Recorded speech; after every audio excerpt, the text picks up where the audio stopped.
குறுமுகில்களை சிறுமுகைகளில் யார் தூவினார்? மழை கொண்டு கவிதை தீட்டினார்.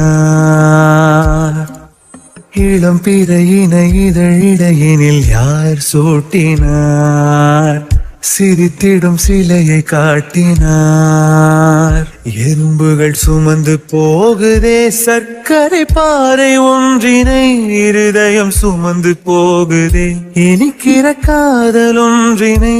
என் சின்ன நெஞ்சின் மீது இன்ப வாரமேற்றி வைத்ததார். மயில் குயில்கள் காணும் வெண்ணிலா, வானோடு தீட்டி